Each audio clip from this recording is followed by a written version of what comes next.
జయ శుభకర వినాయక శ్రీకాణి భాగవర సిద్ధి వినాయక. నమస్కారం. ప్రేక్షకులందరికీ శుభోదయం. ఈనాటి శుభయోగం శీర్షికన గురువు కర్కాటక రాశిలో నుంచి మిథున రాశిలోకి వక్రించి మారుతున్న తరుణంలో గురుగ్రహ సంచారంలో మార్పు ద్వాదశ రాశుల మీద ఎలాంటి ప్రభావాన్ని కలిగింపజేస్తుందో, దేవగురువైన బృహస్పతి సంచారంలో మార్పు విశేషంగా యోగించాలంటే ఎలాంటి విధి విధానాలు పాటించాలో పరిశీలిద్దాం. ప్రధానంగా ఈరోజు సాయంత్రం 5:25 దేవగురువైన బృహస్పతి కర్కాటక రాశిలో నుంచి మిథున రాశిలోకి వక్రించి ప్రవేశిస్తున్నాడు. ఈ వక్ర గురువు సంచారం ద్వాదశ రాశుల వారి మీద విశేషమైన ప్రభావాన్ని కలిగింపజేస్తుంది. ద్వాదశ రాశుల్లో మొట్టమొదటి రాశి మేషరాశి. మేషరాశి వాళ్ళకి ఈ గురువు సంచారం తృతీయంలో ఏర్పడుతోంది కాబట్టి మేషరాశి వాళ్ళు అనుకున్న పనులు పూర్తి చేయటంలో కొంత ఆలస్యం అనేది ఏర్పడుతూ ఉంటుంది. అలాగే సోదర సోదరీమణుల పరంగా కొన్ని రకాలైనటువంటి ఇబ్బందికర పరిస్థితులు ఎదురయ్యే సూచనలు ఉన్నాయి. తృతీయంలో గురువిచ్చే వ్యతిరేక ఫలితాలు తొలగిపోవాలంటే మేషరాశి వాళ్ళు ప్రతి గురువారము కూడా నానబెట్టిన శనగల్లో కొద్దిగా పసుపు కలిపి గోమాతకు ఆహారంగా తినిపించాలి. అలాగే వృషభ రాశి వాళ్ళకి ఈ గురువు సంచారంలో మార్పు ద్వితీయ స్థానంలో ఏర్పడుతోంది. ఇది అనుకూల ఫలితాలను ఇస్తుంది. వృషభ రాశి వాళ్ళకి గురువు మిథున సంక్రమణం అనేది ధనపరంగా విశేషమైన ప్రయోజనాలు కలిగింపజేస్తుంది. కుటుంబ జీవితం ఆనందదాయకంగా ఉంటుంది. అలాగే మిథున రాశి వాళ్ళకి జన్మంలోనే గురువు సంచారంలో మార్పు జరుగుతోంది. అంటే మిథునంలోనే గురువు సంచారంలో మార్పు జరుగుతోంది కాబట్టి ఉద్యోగపరంగా కొద్దిగా ఒత్తిడి ఉండే సూచనలు ఉన్నాయి. వ్యాపార పరంగా కొన్ని రకాలైన ఇబ్బందులు తలెత్తే అవకాశాలు ఉన్నాయి. ఈ దోషం నుంచి బయటపడటానికి, గురుబలం పెంచుకోవటానికి గురువారం పూట నానబెట్టిన శనగల్లో కొద్దిగా పసుపు కలిపి గోమాతకు ఆహారంగా తినిపించాలి. కర్కాటక రాశి వాళ్ళకి గురువు మిథున సంక్రమణం వ్యయంలో ఏర్పడుతోంది. అంటే కర్కాటక రాశి వాళ్ళకి ఎక్కువ కష్టపడితే తక్కువ ఫలితం రావటం, అలాగే ధనపరంగా ఖర్చులు పెరగటం ఇలాంటివి జరిగే సూచనలు ఉన్నాయి. వీటన్నిటిని అధిగమించడానికి కర్కాటక రాశి వాళ్ళు ప్రతి గురువారము కూడా స్నానం చేసే నీళ్లలో కొద్దిగా పసుపు కలుపుకొని స్నానం చేయటం, ఆ తర్వాత తడి గంధాన్ని నుదుటన బొట్టులాగా ధరించటం, కొబ్బరి నీళ్లతో శివాభిషేకం చేయటం ద్వారా వ్యయంలో గురువిచ్చే వ్యతిరేక ఫలితాలు తొలగిపోతాయి. సింహరాశి వాళ్ళకి గురువు మిథున సంక్రమణం లాభస్థానంలో ఏర్పడుతోంది కాబట్టి ఆర్థిక పరంగా సింహరాశి వాళ్ళకి మంచి పురోభివృద్ధి కలుగుతుంది. ఆదాయ మార్గాలు పెరుగుతాయి. కుటుంబ జీవితం ఆనందదాయకంగా ఉంటుంది. కన్యారాశి వాళ్ళకి గురువు మిథున సంక్రమణం దశమంలో 10వ స్థానంలో ఏర్పడుతోంది కాబట్టి ధనపరంగా ఎలాంటి ఇబ్బందులు ఉండవు, కానీ ఖర్చులు పెరిగేటటువంటి సూచనలు కన్యారాశి వాళ్ళకు ఉంటాయి. దశమంలో గురువు ఉన్నప్పుడు ధనపరమైన ఇబ్బందులు లేకపోయినప్పటికీ ఖర్చులు పెరుగుతాయి. ఆ ఖర్చులు తగ్గింపజేసుకోవటానికి కన్యారాశి వాళ్ళు గురువారం పూట శనగల దారంతో దండలాగా కట్టి దత్తాత్రేయుడి విగ్రహానికి శనగల దండను సమర్పించాలి. అలాగే తులారాశి వాళ్ళకి గురువు మిథున సంక్రమణం భాగ్యస్థానంలో 9వ స్థానంలో ఏర్పడుతుంది. ఇది అనుకూల ఫలితాలను ఇస్తుంది. పూర్వజన్మ పుణ్యం వల్ల ఆకస్మిక ధనప్రాప్తి యోగం పొందడానికి గురువు మిథున సంక్రమణం తులారాశి వాళ్ళకి విశేషంగా సహకరిస్తుంది. వృశ్చిక రాశి వాళ్ళకి ఈ గురువు సంక్రమణం అష్టమంలో ఏర్పడుతోంది. 8వ స్థానంలో ఏర్పడుతోంది. అంటే వృశ్చిక రాశి వాళ్ళు ఎక్కువ కష్టపడితే తక్కువ ఫలితం రావటం, విద్యారంగం కానీ ఉద్యోగ రంగం కానీ వ్యాపార రంగం కానీ ఎక్కువ కష్టపడితే తక్కువ ఫలితం రావటం అనేది జరుగుతుంది. మానసిక ఆందోళన పెరిగే సూచనలు కూడా ఉన్నాయి. దాని నుంచి బయటపడాలంటే గురుబలం పెంపొందింపజేసుకోవాలంటే వృశ్చిక రాశి వాళ్ళు గురువారం పూట దక్షిణామూర్తి ఆలయ దర్శనం చేయటం, అలాగే శ్రీ భగవతే ధర్మాయ ఆత్మ విశోధనాయ నమః అనేటటువంటి మంత్రాన్ని ప్రతి గురువారం 21 సార్లు పఠించడం ద్వారా విశేషమైన శుభ ఫలితాలు కలుగుతాయి. ఆ తర్వాత ధనుస్సు రాశి వాళ్ళకి గురువు మిథున సంక్రమణం సప్తమంలో ఏర్పడుతోంది. ఇది అనుకూలమే కాబట్టి వివాహపరమైన సమస్యలు ధనుస్సు రాశి వాళ్ళకి తొలగిపోతాయి. దాంపత్య జీవితంలో అనుకూలత పెరుగుతుంది. భాగస్వామ్య వ్యాపారాలు విజయవంతం అవుతాయి. మకర రాశి వాళ్ళకి గురువు మిథున సంక్రమణం షష్టంలో 6వ స్థానంలో ఏర్పడుతోంది కాబట్టి మకర రాశి వాళ్ళకి కొద్దిగా ఖర్చులు పెరిగేటటువంటి సూచనలు ఉన్నాయి. బహిర్గత అంతర్గత శత్రుబాధలు పెరిగే అవకాశాలు ఉన్నాయి. ఈ సమస్య నుంచి బయటపడటానికి షష్టంలో గురువిచ్చే వ్యతిరేక ఫలితాలు తొలగింపజేసుకోవటానికి గురువారాలు రాఘవేంద్ర స్వామి వారిని దర్శనం చేసుకోవటం, రాఘవేంద్ర స్వామి వారి మంత్రాక్షతలు దగ్గర ఉంచుకొని కార్యనిమిత్తమై బయటకు వెళ్ళటం ద్వారా ఉత్తమ ఫలితాలు కలుగుతాయి. కుంభరాశి వాళ్ళకి గురువు మిథున సంక్రమణం 5వ స్థానంలో ఏర్పడుతోంది. ఇది అనుకూలమే కాబట్టి కుంభరాశి వాళ్ళ సంతానం జీవితంలో మంచి పురోభివృద్ధిని సాధిస్తారు. కుంభరాశి వాళ్ళకి ఆదాయ మార్గాలు పెంపొందింపజేసుకోవచ్చు. వృత్తిపరంగా కూడా మంచి పురోభివృద్ధి ఏర్పడుతుంది. మీనరాశి వాళ్ళకి ఈ గురువు మిథున సంక్రమణం చతుర్థంలో ఏర్పడుతుంది కాబట్టి భూములు, గృహాలు, స్థలాలు, పొలాలు ఇలాంటివి కొనుగోలు చేయటం, అమ్మటం వంటి వ్యవహారాల్లో కొద్దిగా ఆలస్యం ఏర్పడటం, ఉన్నత విద్య కోసం చేసే ప్రయత్నాల్లో ఆలస్యం రావటం లాంటివి మీనరాశి వాళ్ళకి కలుగుతాయి. దీని నుంచి బయటపడటానికి మీనరాశి వాళ్ళు గురువారం పూట తాళింపు పెట్టినటువంటి శనగలు షిరిడీ సాయినాథుడి మందిర ప్రాంగణంలో భక్తులకు పంచిపెట్టాలి. దీనివల్ల చతుర్థంలో ఏర్పడినటువంటి గురువు మిథున సంక్రమణం ఇచ్చే వ్యతిరేక ఫలితాలు తొలగిపోతాయి. కాబట్టి ద్వాదశ రాశుల వాళ్ళు గురువు వక్రించి మిథున రాశిలోకి ప్రవేశిస్తున్న తరుణంలో ప్రత్యేకమైన విధి విధానాలు పాటిస్తే సమస్త శుభాలు చేకూరతాయి. ఈ గురువు మిథున సంక్రమణం ద్వాదశ రాశులలో ప్రధానంగా కుంభరాశి వాళ్ళకి, వృషభ రాశి వాళ్ళకి, తులారాశి వాళ్ళకి, ధనుస్సు రాశి వాళ్ళకి, సింహరాశి వాళ్ళకి, ఈ 5 రాశుల వాళ్ళకి విశేషంగా యోగిస్తుంది. మిగిలిన రాశుల వాళ్ళు మాత్రం గురువు బలాన్ని పెంపొందింపజేసుకోవటానికి ప్రత్యేకమైన పరిహారాలు పాటించినట్లయితే గురువు మిథున సంక్రమణం వక్రించి ఏర్పడటం వల్ల వచ్చే వ్యతిరేక ఫలితాల నుంచి సులభంగా బయటపడవచ్చు. రేపటి శుభయోగం శీర్షికన శనివారం సందర్భంగా తిరుమల క్షేత్రంలో తుంబుర తీర్థానికి, జాబాలి తీర్థానికి ఉన్నటువంటి ప్రాధాన్యత ఏంటో, ఈ తీర్థాల వెనుక ఉన్నటువంటి పౌరాణిక గాథ ఏంటో, ఈ తీర్థాలలో స్నానం చేస్తే ఎలాంటి శుభ ఫలితాలు కలుగుతాయో పరిశీలిద్దాం. నమస్కారం.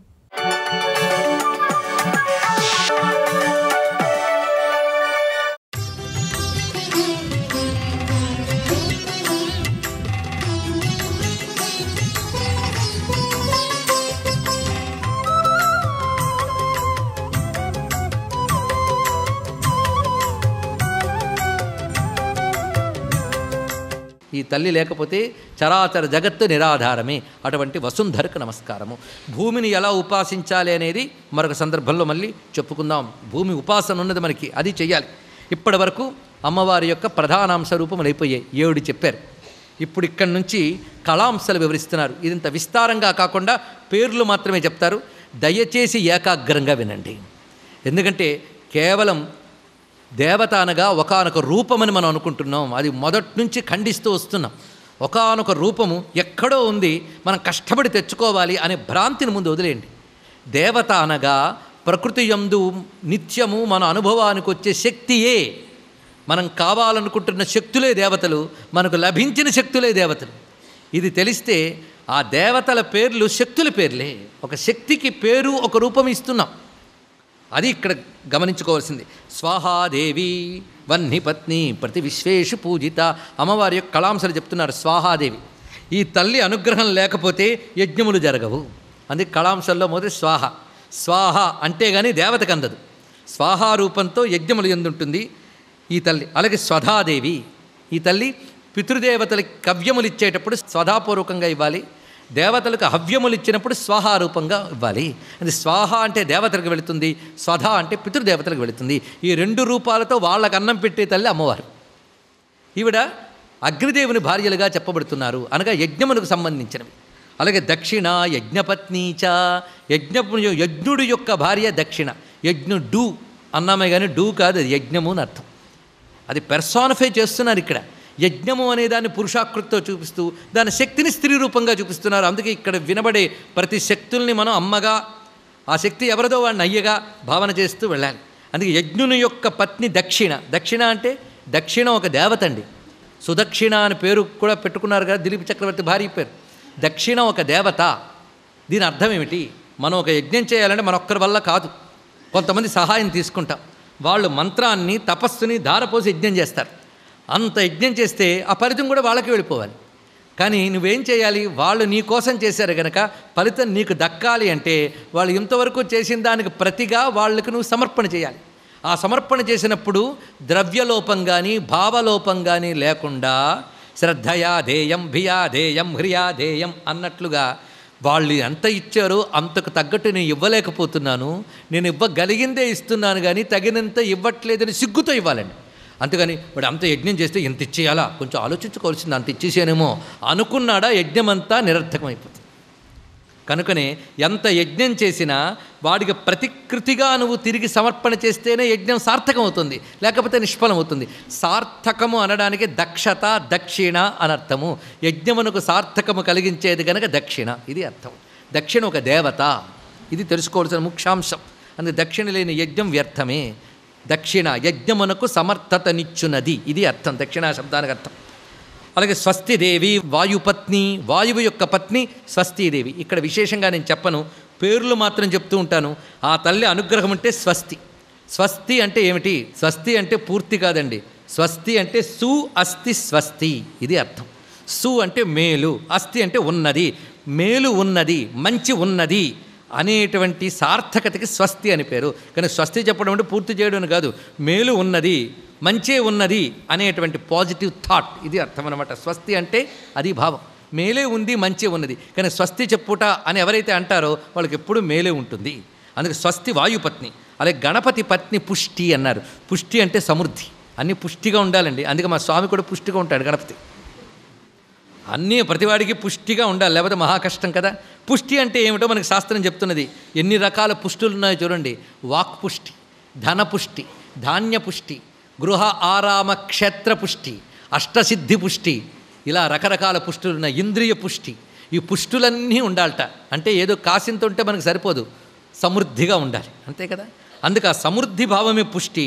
ఆ పుష్టిపతి గణపతి, పుష్టి అనబడే శక్తి. అందుకే ప్రతివాడికి పుష్టి ఉండాలి కదా. ఇప్పుడు చూడండి, పుష్టి అంటే ఒక దేవత అన్నారు. పుష్టి అంటే నిండుతనము అంటే ఇప్పుడు ఏమనిపించింది? ఆవిడ దేవత, శక్త? పుష్టి అనబడి ఒకనొక శక్తి. ఆ శక్తి మీరు నేను తయారు చేసింది కాదు, విశ్వంలో ఉన్నది. ఆవిడ తల్లిని ఉపాసిస్తే మనకు పుష్టి వస్తుంది. రెండవది తుష్టి, అనంతుని పత్ని తుష్టి. నిజంగా ఆలోచించడం మర్చిపోయాం, కానీ ఆలోచిస్తే ఈ భావాలకు ఆశ్చర్యపోతామండి. అనంతుడి భార్య తుష్టిట, ఏం మాట చూడండి ఇక్కడ. తుష్టి అంటే అర్థం ఏంటి? సంతోషం, తృప్తి. తృప్తి అనేది చాలా గొప్పది. సంతోషము, తృప్తి అనేది అది ఉంటే అనంతమే.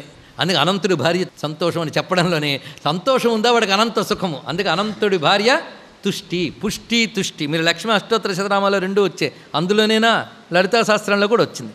ఆలోచిస్తే స్వాహా స్వధా మతిర్మేధా తుష్టి పుష్టిర్మతి ధృతి, అక్కడ వస్తుంది ఇవిడ. అందుకే పుష్టి, తుష్టి అంటే లలితలో కూడా ఈ ప్రకృతి నామాలన్నీ ఉన్నాయని దీన్ని బట్టి తెలుస్తుంది. సర్వం శ్రీ జగన్మాతృ చరణారవిందార్పణమస్తు. స్వస్తి.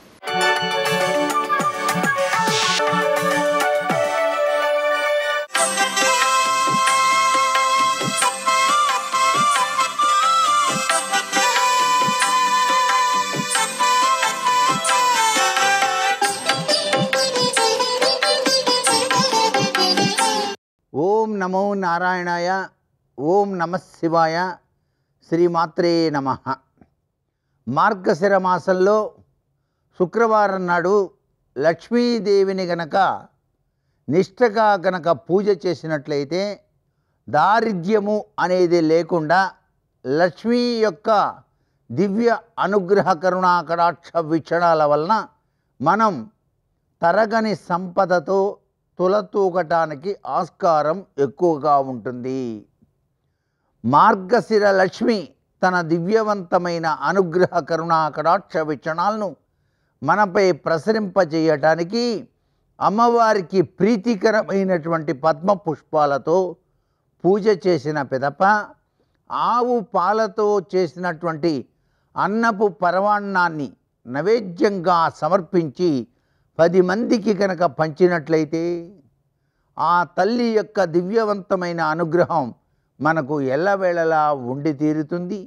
అంతేకాకుండా సిద్ధలక్ష్మి, మోక్షలక్ష్మి, జయలక్ష్మి, సరస్వతి, శ్రీలక్ష్మి, వరలక్ష్మిశ్చ ప్రసన్న మమ సర్వదా అని చెప్పేసి ఆ తల్లిని శరణాగత దీనార్థ పరిత్రాణపరాయణి అంటూ సాష్టాంగ నమస్కారం కనుక ఆచరించినట్లయితే, లక్ష్మీనారాయణతో కూడి గనక పూజ ఆచరించినట్లయితే, శ్రీ సూక్తంతో గనక లక్ష్మీదేవికి అభిషేకార్చన నిర్వహించినట్లయితే తన దివ్యవంతమైన అనుగ్రహాన్ని ఆ చక్కని తల్లి మనకు ప్రసాదించి మనకు ఎటువంటి ఆర్థిక ఇబ్బందులు లేకుండా జీవితం సుసంపన్నంగా కొనసాగేటట్టుగా చేయగల అద్భుతవంతమైనటువంటి సుదినం ఈ యొక్క శుక్రవారం మార్గశిర మాసరీత్యా.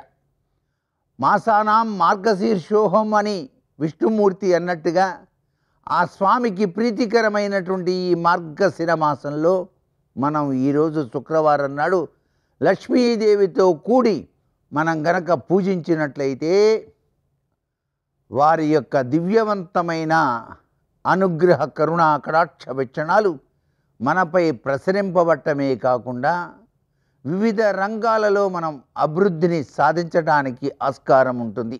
సర్వే జనా సుఖినో భవంతు.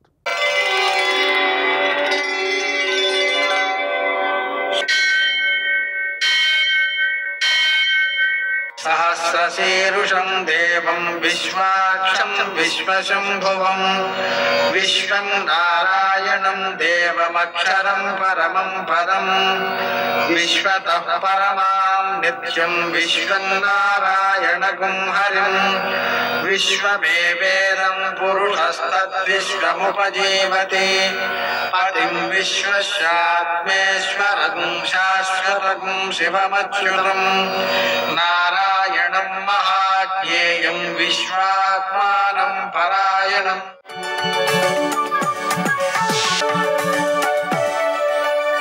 सूर्यशौर्यमथेन्दुरिन्द्रपदवी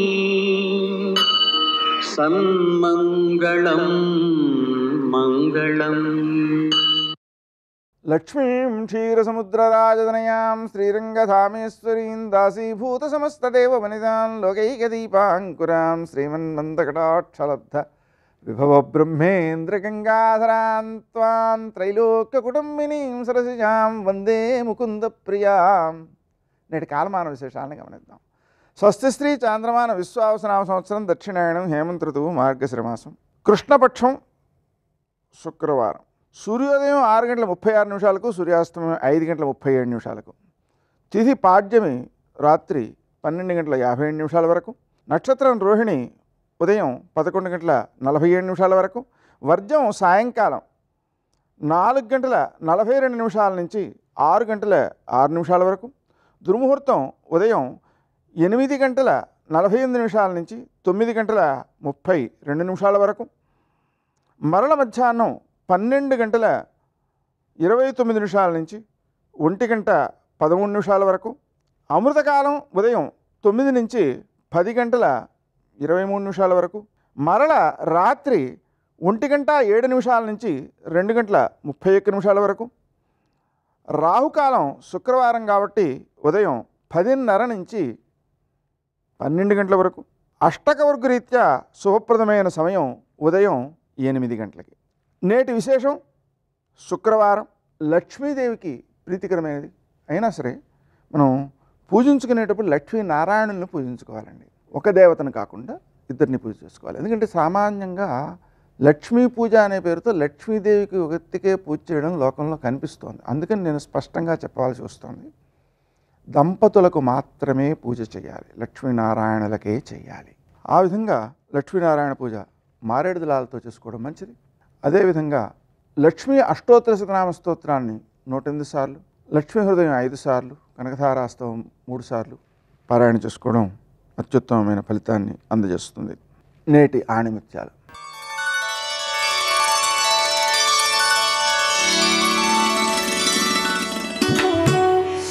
సోమరితనం శరీరంలో దాగి ఉన్న గొప్ప శత్రువు.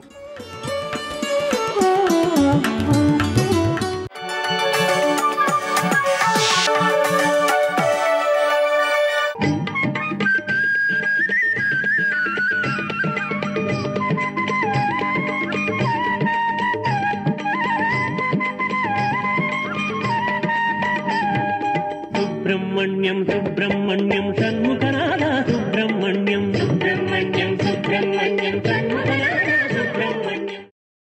మంచి శకునములు వీటిని చదువుతున్నప్పుడు మీకు భారతీయ ధర్మంలో శకున శాస్త్రం ఎంత బలమైనదో మీకు అర్థమవుతుంది. ఎన్నో దుర్నిమిత్తములను చూపించారు. తారకాసురుడు పుట్టినప్పుడు మేఘములలోంచి రక్తం పడింది, కింద నీటికి బదులుగా రక్తం పడింది. నక్కలు, ఆడనక్కలు ఊడి బయటికి వచ్చి నిలబడి అవి ఓండ్ర పెడితే వాటి నోట్లోంచి అగ్నిపుంజములు బయటికి వచ్చాయి. చీకటి పడింది అంటే ఊరి పొలిమేరలోకి నక్క వస్తుంది. నక్క వచ్చి తీరాలి, రావాలి కూడా. శాస్త్రంలో నక్క శ్మశానంలోనూ అరణ్యంలోనూ ఉండడం కాదు, ఊరి పొలిమేరలలోకి రాత్రి వచ్చేది నక్క. నక్క ఊరి పొలిమేరలోకి వచ్చి వెళ్ళిపోయినంతసేపు ఊరికి శుభం, ఏం పర్వాలేదు. నక్క ఊరి పొలిమేరలలోకి వచ్చి వాండ్ర పెట్టి అరుస్తున్నప్పుడు నోట్లోంచి ఎరుపు కనపడుతోంది అనుకోండి, పరమ ప్రమాదం ఏదో జరగబోతోందని గుర్తు. ఆ దుర్నిమిత్తములను వర్ణిస్తారు పురాణంలో. అంత భయంకరమైన రాక్షసుడు పుట్టాడు. ఆయన పేరే తారకాసురుడు అని పెట్టారు. ఈ తారకాసురుడు తండ్రి చేసినటువంటి తపస్సుకు పుట్టినందుకే వీడికి అంత బలం వచ్చేసింది. వీడు ఉన్నది చాలక మళ్ళీ బ్రహ్మగారి గురించి తపస్సు చేశాడు. బ్రహ్మగారు ప్రత్యక్షమయ్యారు. వీడికి బాధల్లా ఏమిటంటే, రాక్షసుడన్న మాటకు అర్థం ఏమిటంటే నేను చచ్చిపోకూడదంటూ ఉంటాడు. ఎందుకో తెలుసా? ఇది పోతే భోగాలేవా, ఇది ఉండాలి అని కోరుకునేవాడు రాక్షసుడు. ఇది పోకుండా ఎలా ఉంటుంది? ఇది పోయే లోపల దీంతో నేను భక్తితో ఉండాలి, ఈశ్వరుణ్ణి సేవించి ఈశ్వర కృపకి పాత్రుండి కావాలన్నవాడెవరో వాడు సత్వగుణం కలిగినవాడు. కాబట్టి ఆయన బ్రహ్మగారి గురించి తపస్సు చేస్తే బ్రహ్మగారు ప్రత్యక్షమయ్యారు. ఏం కావాలన్నారు? ఆయన ఒక విచిత్రమైన కోరిక కోరాడు. ఆయన అన్నాడు, అప్పటికి తారకాసురుడు వరం కోరే సందర్భం వేళటికి ఏమైందంటే, పార్వతీదేవి యొక్క జననము జరిగి హిమవంతునికి కూతురుగా పుట్టింది. పుట్టి పరమశివుణ్ణి సేవిస్తోంది. ఆయన బ్రహ్మచారిగా తపస్సు చేసుకుంటుంటే మన్మధుడు తొందరపడి బాణం వేస్తే పరమశివుడు మూడో కన్ను తెరవడంలో మన్మధుడు కాలిపోయాడు. ఆ సందర్భం జరిగిన రోజులు. ఈయన దాన్ని అవకాశంగా తీసుకున్నాడు. తీసుకుని ఈయన అన్నాడు, ఒక్క వాక్యంలో వరం అడిగాడు. పరమశివుడికి విశేషమైన కామము కలిగి పార్వతీదేవితో క్రీడించడం వల్ల పరమశివునికి కుమారుడు పుడితే, ఆ పరమశివునికి కలిగినటువంటి కుమారుడు దేవసేనకి అధిపతి అయి ఒకే ఒక్క అస్త్రం నా మీద ప్రయోగిస్తే అప్పుడు చచ్చిపోతాను వరం ఇమ్మన్నాడు. ఎందుకని? పార్వతీదేవి పరమశివుడికి ఇల్లాలిగా లేదు, కాముడు కాలిపోయాడు కాబట్టి ఆయన బాణం వేస్తేనే కాల్చేశాడు శివుడు. ఇక బాణం వేడు కాబట్టి కామం కలగదు. అయినా పార్వతీదేవి లేదు కాబట్టి కొడుకు పుట్టడు. ఆ కొడుకు పుట్టేది ఎప్పుడు? దేవసేనకు అధిపతి అయ్యేటప్పుడు. అయిన తర్వాత మా మీద బాణం వేసేది ఎప్పుడు? నేను చచ్చేది ఎప్పుడు? కాబట్టి లేనట్టే. ఇది ఆయన ప్రణాళిక. తథాస్తు అన్నాడు బ్రహ్మగారు. ఇప్పుడు తండ్రి తెచ్చిన వరాలు పుట్టుకతో బలం, తను తెచ్చుకున్న వరం మృత్యువు లేకపోవడం. ఆపగలిగిన వాడు ఉన్నాడా? వజ్రాంగుడి కన్నా ప్రమాదమైన రాక్షసుడు వచ్చాడు. అందుకే పేరు బాగున్నా ఎవరూ పెట్టుకోరు తారకాసురుడి పేరు. ఆ తారకాసురుడు విజృంభించి లోకములనన్నిటినీ తన వశం చేసుకున్నాడు. వశం చేసుకోవడం అన్న మాటకు అర్థం ఏమిటంటే, వేదము చెప్పినటువంటి దాన్ని వ్యతిరేకం చేస్తారు. తను ఎప్పుడు ఏది సుఖంగా ఉండాలనుకుంటాడో అలాగే ఉండాలి తప్ప ఈశ్వరుడు శాసనం చేసినట్టుగా సృష్టి నియమం నడవకూడదు. అదే రాక్షసత్వము అని గుర్తు. ఆయన రోహిణీ కార్తీలో బయటికి వచ్చాడనుకోండి, ఎండ బాగా కాయకూడదు. ఆయన సముద్రపు రొడ్డుకి వెళ్ళి ఏమిటి అలలు అన్నాడు అనుకోండి, ఆగిపోవాలి. నది దగ్గరికి వెళ్ళి ఏమిటి అలా నిర్మలంగా ఉన్నావు అంటే సముద్రంలో తరంగాలు రావాలి. వాయువు గట్టిగా వీచి విత్తరీయం జారిందనుకోండి, బుద్ధుందా లేదా అన్నాడు అనుకోండి, మెల్లగా వేయాలి. అంత మెల్లిగా వీస్తున్నావు అన్నాడు అనుకోండి, గట్టిగా వేయాలి. అంతేకాని మనం ఎలా ప్రకృతికి వశమై ఉంటామో అలా ఆయన ఉండడు. ప్రకృతి ఆయనకి వశమై ఉండాలి. అది రాక్షసత్వం అన్న మాటకు అర్థం. అంటే ఈశ్వర శాసనాన్ని తిరగరాస్తాడు. సర్వం శ్రీ ఉమామహేశ్వర పరబ్రహ్మార్పణమస్తు. స్వస్తి.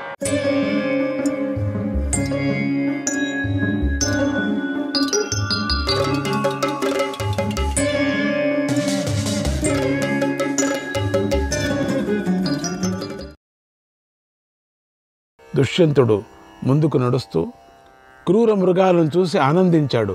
ఆశ్చర్యమైంది. పులులంతా కాళ్ళు అట్లా వచ్చి నాకుతున్నాయట. అంత సాధువుగా ఉండిపోయాయి. పులులు ఒకటి కాదు, రెండు కాదు, వందల కొద్ది. ఆ ఆశ్రమం దేవలోకంలాగా మనోహరంగా ఉంది. జింకలు పులులు ఆడుకుంటున్నాయట. మాలినీ నది నిర్మలమైనటువంటి నీటితో అక్కడ ప్రాణులందరికీ తల్లిలాగా ఆశ్రయిస్తుంది. అక్కడ పవిత్రమైనటువంటి వేదఘోష ప్రతిధ్వనిస్తుంది. అది కాశ్యప గోత్రుడైన కణ్వముని ఆశ్రమం. దుష్యంతుడు కణ్వమునిని చూడాలనుకున్నాడు. తన పరివారాన్ని ఆశ్రమ ద్వారం బయటనే ఉంచి, అందరినీ అటనే ఉంచి, చాలా పెద్ద ఆశ్రమం. వారితో, నేను మహర్షిని చూసి వచ్చేంతవరకు మీరిక్కడే ఉండండి అని రాజశిఖనాలను విడిచిపెట్టి మంత్రులు పురోహితులతో కలిసి లోపలికి అడుగుపెట్టాడు. రాజచిహ్నాలు ఉండేటువంటి డ్రెస్ అంతా వదిలేశాడు. ఒక చిన్న విశేషమైనటువంటి చిన్న వస్త్రీయం వేసుకొని వెళ్ళాడు. అక్కడ బ్రాహ్మణులు వేదం చదువుతున్నారు. ఆ ఆశ్రమం బ్రహ్మలోకంలాగా ఉంది. భూలోకానికి వచ్చిన బ్రహ్మలోకం. అక్కడ అనేక శాస్త్రాల్లో పండితులైన వారు శాస్త్ర చర్చలు చేసుకుంటున్నారు. రాజు వాటిని వింటూ ముందుకు నడిచాడు. కఠోర నియమాలను పాటించే విప్రులను చూశాడు. తాను బ్రహ్మలోకంలో ఉన్నట్లుగా భావించాడు. ఆ కణ్వముని ఆశ్రమాన్ని ఎంతగా చూస్తున్నా కూడా దుష్యంతుడికి తృప్తి కలగలేదు. మంత్రులు పురోహితులతో మీరు ఇక్కడే ఉండండి, ఇంకా కొంతమందిని అక్కడే వదిలేశాడు అని తానొక్కడే మరింత లోపలికి వెళ్ళి ఒక అందమైన కుటీరం వద్దకు వెళ్ళి ఇక్కడెవరైనా ఉన్నారా అని గట్టిగా అరిచాడు. అప్పుడు తాపసీ వేషంలో ఉన్నటువంటి ఒక అందమైన కన్య బయటకు వచ్చింది. దుష్యంత మహారాజుకు స్వాగతం పలికి గౌరవించింది. మహారాజా, నేను మీకు ఏం సేవ చేయాలి, మీరెవరు అని అడిగింది. దుష్యంతుడు, ఓ కమలలోచన, నేను ఇలిలుడు అనే రాజర్షి కుమారుడిని. నా పేరు దుష్యంతుడు. నేను కణ్వ మహర్షిని పూజించటానికై వచ్చాను. ఆ పూజ్యుడు ఇప్పుడెక్కడికి వెళ్ళాడు అని అడిగాడు. ఆమె శకుంతల. ఆమె రాజుతో చెప్తుంది, మహారాజా, ఆ పూజ్యుడు నా తండ్రి. ఫలాలు తీసుకొని రావాలని బయటకు వెళ్ళాడు. ఒక్క ముహూర్త కాలం వేచి ఉండండి, ఇప్పుడే వచ్చేస్తారు. ఆయనను మీరు చూడవచ్చు అంది. దుష్యంతుడు ఆమె మాటలకు, ఆమె ప్రవర్తనకు, ఆమె రూపానికి పరవశించిపోయాడు. ఓ సుందరి, నువ్వెవరు? ఎవరి పుత్రికవు? ఇక్కడెందుకు వచ్చావు? ఇంత అందమైన రూపంలో ఇక్కడ ఎలా ఉంటున్నావు? చూపులతోనే నా మనస్సును హరించావు. నీ గురించి చెప్పు. సుందరి, నేను పురు రాజవంశంలో జన్మించాను. ఇప్పుడే నేను నిన్ను వరిస్తున్నాను. క్షత్రియ స్త్రీ తప్ప ఇతర స్త్రీల యందు నా మనస్సు ఎప్పుడూ ఇలా ప్రవర్తించదు. ఎప్పుడు కూడా విప్రస్త్రీ యందు లగ్నం కాదు నా మనస్సు. కనుక నువ్వు క్షత్రియ కన్యవే, ఇందులో అనుమానమే లేదు. ఎందుకంటే నా మనస్సు క్షత్రియ కన్య మీదే పోతుంది, కానీ బ్రాహ్మణ కన్య మీద పోదు. అందుకని నువ్వు క్షత్రియ కన్యలాగా ఉన్నావు. నన్ను వరించు, ఈ రాజ్యాన్ని అనుభవించు, ఇంకేమీ ఆలోచించవద్దు అన్నాడు. ఆమె నవ్వుతూ, ఓ రాజా, నేను కణ్వ మహర్షి కూతురుని. మీ కోరిక తీరాలంటే ఆయననే ప్రార్థించండి, నాన్నగారినే అడగండి. దుష్యంతుడు, ఓ భాగ్యవతి, పూజ్యుడైన కణ్వ మహర్షి నియమాలు పాటిస్తాడు. ధర్మదేవుడైన తన నడవడి నుండి చలిస్తాడేమో గాని ఈ మహర్షి మాత్రం చలించడమ్మా. ఆయన బ్రహ్మచర్యాన్ని అతిక్రమించడు. అసలు నువ్వు ఆయనకు కూతురు ఎలా అయ్యావు? ఆయన బ్రహ్మచారి కదా. ఎందుకో నాకు నా ఈ సందేహాన్ని తీర్చు అన్నాడు. శకుంతల, మహారాజా, నిజం చెబుతున్నాను విను. అన్యథా సంతమాత్మానం అన్యథా సత్సుభాషతే స పాపేనావృతో మూర్ఖః స్థేన ఆత్మాపహారకః. ఒక విధంగా ఉన్న తన పరిస్థితిని కప్పి ఉంచి మరొక విధంగా మహాత్ముల దగ్గర చెప్పేవాడు పాపాత్ముడు, మూర్ఖుడు, దొంగ, ఆత్మవంచకుడు అవుతాడు. ఒకనాడు ఒక ఋషి ఇక్కడికి వచ్చి నా తండ్రిని నువ్వు అడిగినట్లే అడిగాడు. అప్పుడు నా తండ్రి అయినటువంటి కణ్వ మహర్షి ఇలా అన్నాడు, పూర్వం ఒకనాడు విశ్వామిత్రుడు తపశ్చేయగా ఇంద్రుడు భయపడ్డాడు. నన్ను పదవీ భ్రష్టుణ్ణి చేస్తాడేమో అనుకొని మేనకను పిలిచి ఇలా అన్నాడు, మేనక, నువ్వు నాకు ఒక మేలు చేయాలి.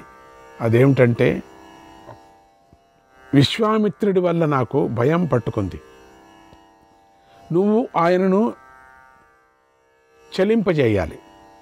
ఆయన నియమాన్ని భంగం చేయాలి. నీ రూపంతో, యవ్వనంతో, సౌందర్యంతో, చేష్టలతో, చిరునవ్వులతో, తీయని మాటలతో, పాటలతో, సంగీతంతో ఆయన ప్రలోభపెట్టి ఆయనకు తపోభంగం చెయ్యన్నాడు డ్యాన్సులతో. డ్యాన్స్ ఎట్లా చేస్తుందిలేండి. అప్పుడు మేనక, దేవరాజా, ఆ పూజ్యుడు చాలా కోపిష్టి, అంతే, ఇంక నన్ను భస్మం చేసి పారేస్తాడు, అంతే. భస్మం చేసి పిల్లిని చేసి పారేసినా చాలు, పిల్ల అయిపోతుంది అన్నట్టుగా. అమ్ము, ఆయన స్వభావం మీకు తెలుసు. మీరే ఆయన తేజస్సుకు, తపస్సుకు, కోపానికి భయపడుతుంటే ఇక నేనెంత అల్పురాలను చెప్పండి. నన్నక్కడ పంపిస్తున్నారా మీరు? నా కళ్ళే చూస్తూనే భయపడి పారిపోయే పరిస్థితి. మీకు తెలీదా ఇంద్ర, ఆయన సామాన్యుడు కాడు కదా. వశిష్ఠ మహర్షి యొక్క ప్రియమైన కొడుకులనే నాశనం చేశాడు. క్షత్రియ జాతిలో పుట్టి తపస్సు చేసి బ్రాహ్మణుడయ్యాడు. తన స్నానాదుల కోసం కౌశికి అనే పుణ్యనదినే అవతరింపజేశాడు. ఒకనాడు దుర్భిక్షం వచ్చింది. ఆ సమయంలో విశ్వామిత్ర మహర్షి భార్యను శాపాన్ని పొందిన మతంగుడనే రాజర్షి పోషించాడు. తెలుసా మీకు? కష్టకాలం గడిచిన తరువాత మతంగముని విశ్వామిత్రముని ఆశ్రమానికి వచ్చి పారా అని కౌశికీ నదికి పేరు పెట్టి వెళ్ళాడు. అలా మతంగుడు చేసిన ఉపకారానికి విశ్వామిత్ర మహర్షి సంతోషించి ఆయన చేత తానే స్వయంగా యజ్ఞం చేయించాడు. ఆ యజ్ఞంలో ఆయనకు నువ్వు భయపడి సోమపానం చేయటానికి వెళ్ళావు. ఆ మతంగుడే త్రిశంకువు. అతడి కోసం విశ్వామిత్రుడు తారాలోకాన్నే సృష్టించాడు. గురుశాపం తగిలిన త్రిశంకువుకు శరణు ఇచ్చాడు. అప్పుడు దేవతలు ఈ విశ్వామిత్రుడు రాజర్షి, ఈయన బ్రహ్మర్షి అయిన ఆ వశిష్ఠ మహర్షి ఇచ్చిన శాపాన్ని త్రిశంకుడికి తొలగించాడా, ఆయనకు అంత శక్తి ఉందా అని యజ్ఞ సామాగ్రినంతా నాశనం చేశారు. అప్పుడు విశ్వామిత్రుడు తన శక్తి చూపించాడు. మళ్ళీ యజ్ఞాంగాలను సృష్టించాడు. త్రిశంకువును స్వర్గానికి పంపించాడు.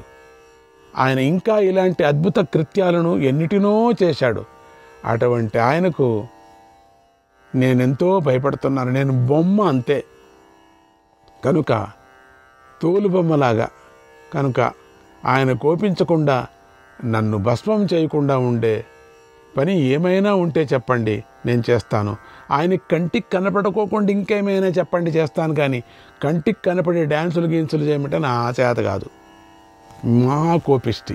అబ్బో, ఎన్నెన్ని జన్మలతో అయినా నేను బూదిగానే అట్లే పడిపోవాల్సి వస్తుంది. నన్ను ఎవరు ఉద్ధరించేవాళ్ళే దిక్కులేరయ్యా. నువ్వు కూడా రావు, అప్పుడు నీ కర్మ అంటావు. ఎందుకంటే ఆయన తన తేజస్సుతో లోకాలను దహిస్తాడు, భూమిని కంపింపజేస్తాడు. నీకు తెలుసా? మీకు తెలుసు. మేరువును విసిరి కొడతాడు. అమ్మో, చెప్పుకుంటుంటే ఒళ్ళంతా పులకరిస్తుంది. దిక్కులను త్రిప్పేస్తాడు. అటువంటి జితేంద్రుడు, తేజస్శాలి, తపశ్శాలి అయినటువంటి ఆ విశ్వామిత్ర మహర్షి యొక్క తపస్సును నేను భంగం చేయలేను. హుతాశనముఖం దీప్తం సూర్యచంద్రాక్షి తారకం కాలజిహ్వం సురశ్రేష్ఠ కథ మస్మద్విధ స్మృశేత్. ఓ దేవరాజా, అగ్ని వంటి ముఖం, ముఖమే అది, పక్కపక్క పక్కపక్క అగ్నిలాగా ఉంటుంది. సూర్యచంద్రుల వంటి కండ్లు, కాలసర్పం వంటి నాలుక గల ఆ విశ్వామిత్ర మహర్షిని కాలసర్పంలాగా ఉంటుంది నాలుక. ఒక్కపారి చాచాడంటే ఇంత పొడవు వస్తుంది నాలుక. అబ్బో, సర్పమే అది. ఎటు తిప్పితే అటు ఆ భస్మమైపోతాయి. నా వంటి శ్రీ ఎలా తాకగలుగుతుంది చెప్పండి మీరు? నా చేత అవుతుందా? నేనే కాదు, యముడు, చంద్రుడు, మహర్షులు, సాధ్యులు, విశ్వదేవతలు, వాలికిల్య మహర్షులు అందరూ ఆ విశ్వామిత్రుడికి భయపడతారు. అటువంటిది నేను భయపడకుండా ఎలా ఉంటాను? మీరే భయపడుతున్నారు. నేను ఖండితంగా భయపడతాను. నువ్వు దేవరాజు, నన్ను రక్షించు. కానీ నన్ను ఆజ్ఞాపించావు గనుక నన్ను రక్షించే బాధ్యత కూడా నీదే. ఆలోచించు. నీ పని చేసి పెడతాను. నేను మళ్ళీ ఇక్కడికి వచ్చి నీకు సేవ చేసుకుంటాను. నేను అక్కడ భూలోకంలో ఉండలేను. నేను ఈ పనిలో నాకు వాయువు, మన్మథుడు సహాయం చేయాలి. ఆ మహర్షిని ప్రలోభపెట్టే సమయంలో వాయువు మంచి సుగంధ వాయువును వీచాలి అంది. ఇంద్రుడు అలాగే వారు నీకు సహాయం చేస్తారు అని మేనకకు అభయమిచ్చాడు. మేనక విశ్వామిత్రుడి ఆశ్రమానికి బయలుదేరింది. ఇంద్రుడు వాయువును ఆమెతో వెళ్ళమని ఆదేశించాడు. వీళ్ళంతా వెళ్ళారు. వీళ్ళందరూ ఇద్దరు వెళ్ళారు. మేనక వాయువుతో కలిసి ఆశ్రమానికి చేరి తపస్సు చేసుకుంటున్న మహర్షిని చూసి భయపడింది. చెప్పినంతే అయింది. ధైర్యం తెచ్చుకొని మహర్షికి నమస్కారం చేసి, ఇక ఏం చేయటం, దిక్కు లేదు, దేవుడే దిక్కు, నాట్యం ప్రారంభించింది. ఇష్టం లేదు ఆవిడికి, అయినా ప్రారంభించింది. అప్పుడు వాయువు వీచి ఆమె వస్త్రం ఎగిరేలా చేశాడు. మేనకా వస్త్రాన్ని సరిచేసుకుంటూ ఉండగా విశ్వామిత్ర మహర్షి ఆమెను చూశాడు. చూడటంతోనే కామపరవశుడే అప్పుడే తక్షణం వాయువు వీచాడు. కామపరవశుడైపోయాడు. ఆ సెకండ్లోనే మేనకను మోహించాడు. కాసేపు కూడా మాట్లాడుకోనే లేదు. కామపరవశుడైపోయాడు. వీళ్ళంతా డైరెక్ట్గా ఉండరు కదా, సహాయం చేశారు వీళ్ళందరూ కూడా. ఆమెతో కలిసి విహరించాడు.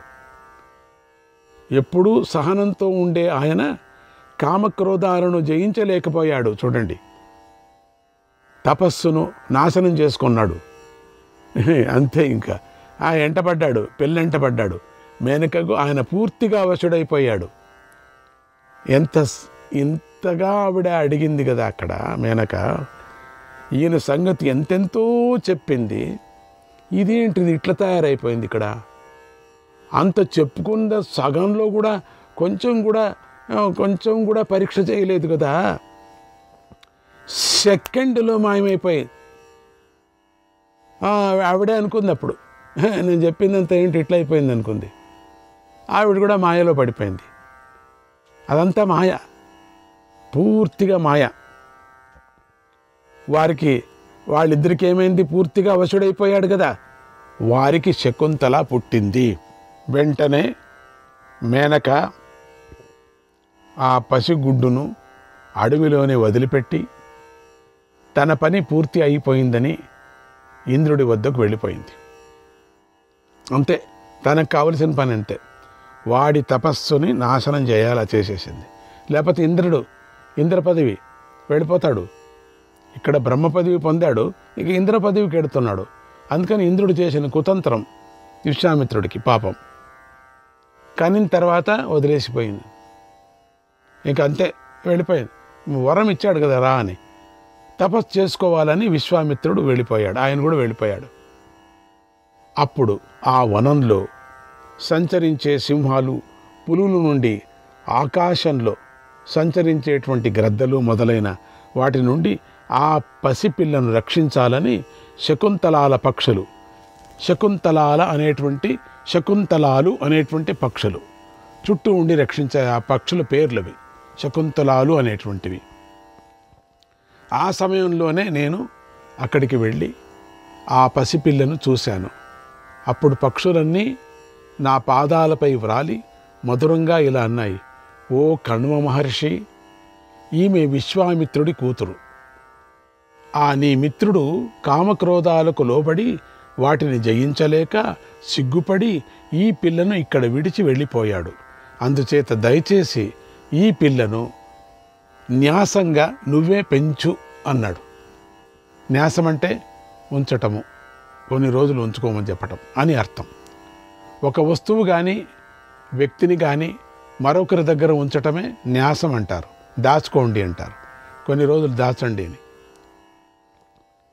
దానికి సంబంధించిన వాడు వచ్చే వరకు బాధ్యతలన్నీ వహిస్తూ తన వద్ద ఉంచుకొని మళ్ళీ తిరిగి అప్పజెప్పటాన్ని న్యాసం అంటారు.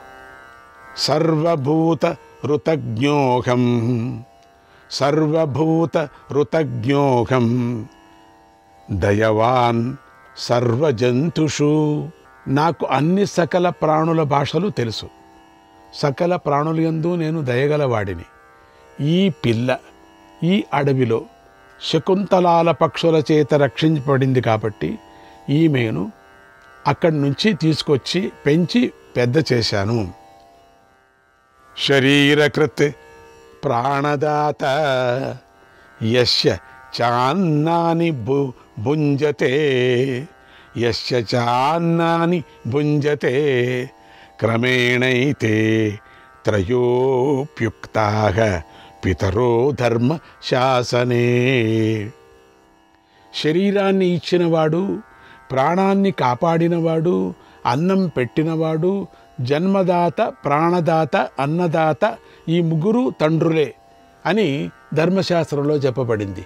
ఈ నిర్జన వనంలో శకుంతలాచే రక్షించబడటం వల్ల శకుంతలేతి నామాస్యాః కృతం చాపి తతో మయా.